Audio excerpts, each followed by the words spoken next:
Good day everyone, I am Jimboy Daganson Silat. My assigned topic is all about the agricultural economics.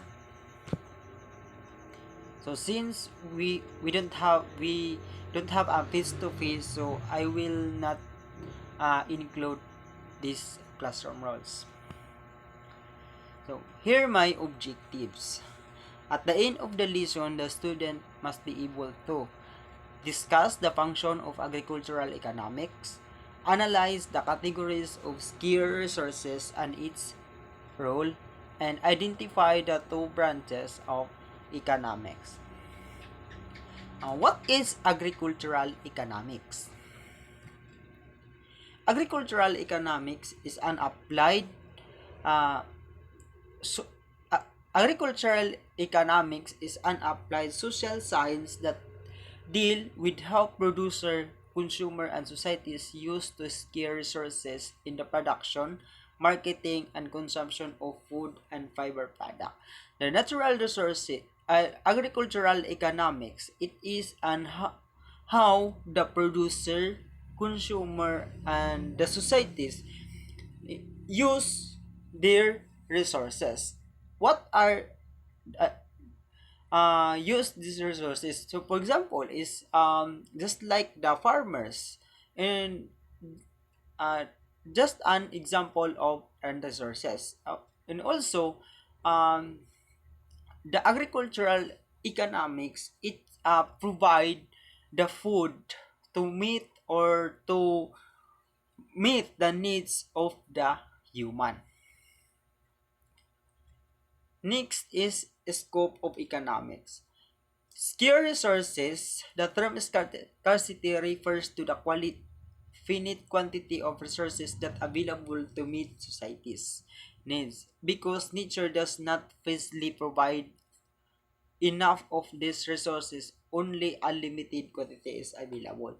The scope of scarce resources, it is an scarcity, which is due to the unavailable and unavailability of the resources. That's why we have an scarcity. For example, just like uh,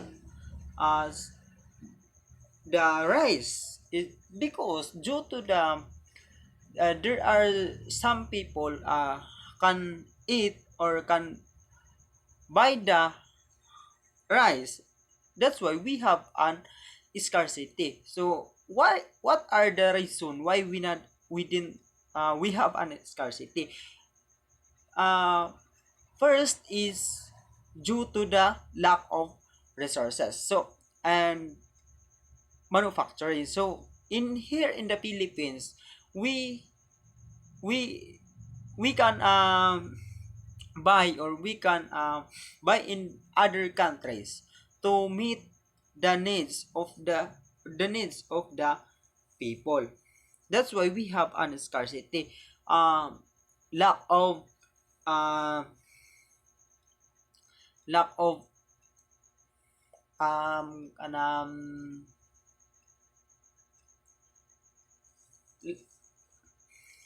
kahit kanang reason nganong wala kanang dilita kanang kinahanglan ta nga maka-import to import in other countries. It because we don't have an enough resources. There are some people we didn't have enough tools to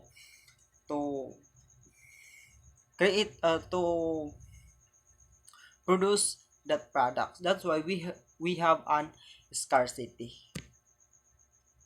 There are three categories of the scarce resources. The first is natural and biological resources. The second one is human resources, and the third one is manufactured resources. Uh, Next slide. Natural and biological resources is a land, mineral, deposit are example of scarce resources. Scarce natural resources. The quality of these natural resources in the United States differs in greatly from the region to region. Some lands are incapable of growing anything in their natural state, and other are extremely fertile. So it natural and biological resources. It talks about the natural. When we say natural, it is a given. So in other words, natural resources, it is created by God. For example, what are the example of natural resources? For example, water, environment, um, rock, and anything. That's an example of natural resources. Next is human resources. Human resources as provided by the laborer and management to the production of goods and service that also considered as scarce. So human resources, these are the provided by the laborers. These are it talks about the laborers or management. For example, this is uh, yung mga taong nagtitinda, o yung mga taong na yung mga taong nagtatanim ng mga palay or anything, that's an human resources. Next is under the human resources is management.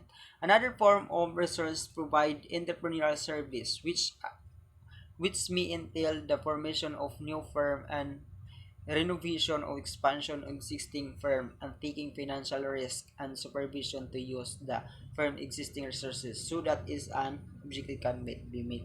The management is it's all about the study on how the product, if they have an scarcity, or what are the possible, or what will be happen in the future. That's an management. It is all about in how study on how the product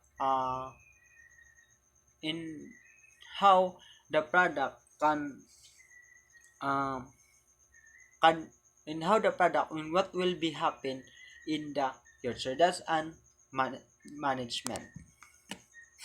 Third one is manufactured resources. The third category is resources is manufactured resources, or more simply capital manufactured resources as machine, equipment, and structure. So the manufactured resources is used by the machine. For example,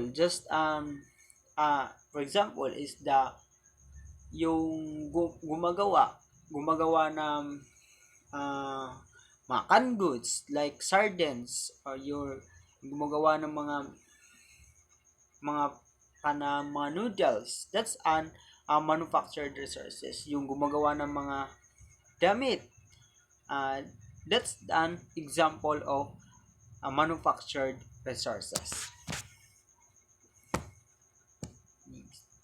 So scarcity refers to the fixed quantity of resources that are available to meet societal needs. So scarcity,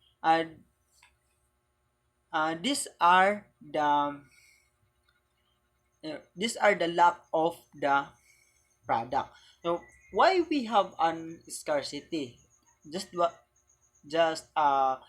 I said while ago.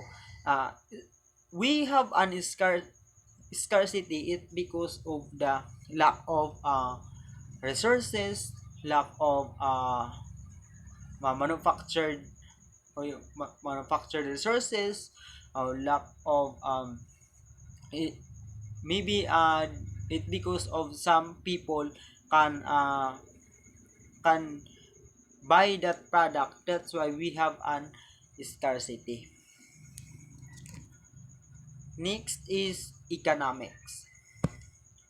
Economics is social science that deal with how consumer, producer, and societies choose among alternative users to scarce resources in the process of producing, exchanging, and consuming goods and service. So economics, this on how the consumer, producer, and societies choose alternative resources. This is this is the for example, as a consumer, we choose the product that we can provide or provide in our home, in our daily lives. That's an economics. So there are two major branches of economics: microeconomics and macroeconomics. Macroeconomics focus on the economic action of individual or specific group of individual. So macroeconomics is a focus on action or individual. For example, is the for ex- for example, this is farmers, on how the farmers uh, create, or how the farmers can provide the product. So that's an macroeconomics.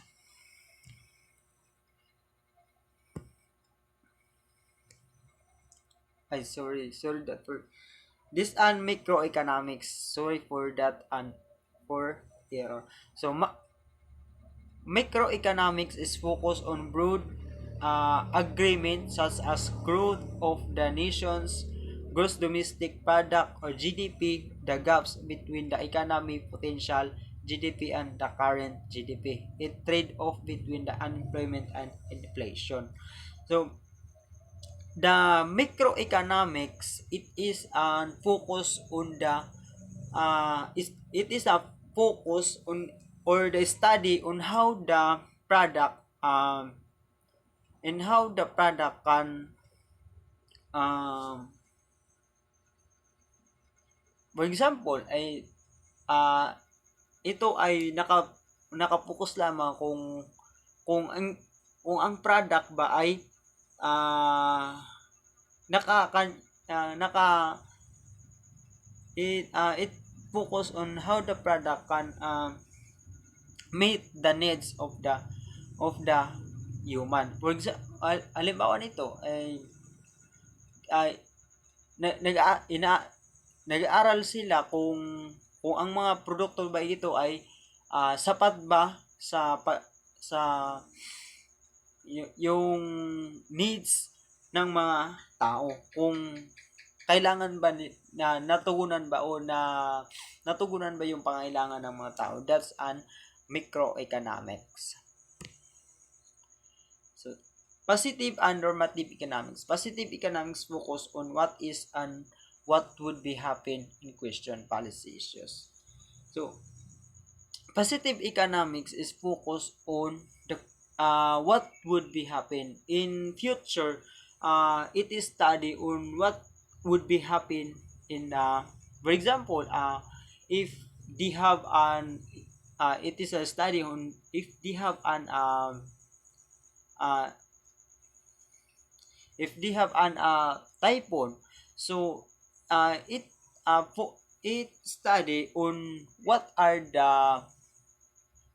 the ways to continue continue the product, or continue to making to produce the product, on how the people can prepare if in case they have an emergency, or that's in this situation.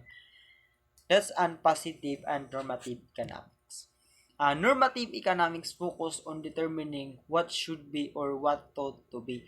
So um the normative economics, it focus in what should be, in what would you do about the, in what action that you make, that you do about the that product to meet the needs of the people. That's a normative assessment. You will be prepared on what the product meet or can provide the the needs of the people. That's a normative economics. Role of microeconomics and macroeconomics.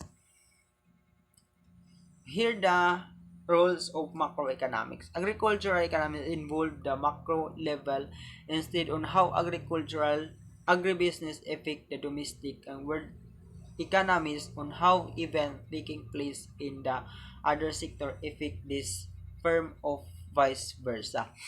The macroeconomics it is study on how the the level if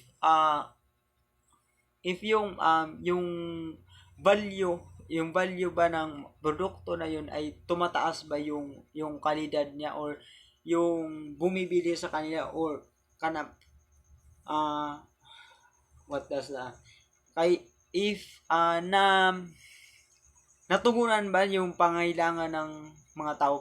Halimbawa lamang ay for example we kanang dili siya kanang dili ginapalit dili kan most dili nagakahalin sa mga kwan. That's an role of macroeconomics. It is study if this product is accessible or the accessible uh, for that person or human. And then the role of microeconomics, agricultural economics, and macro labor are concerned with the issues related to resources.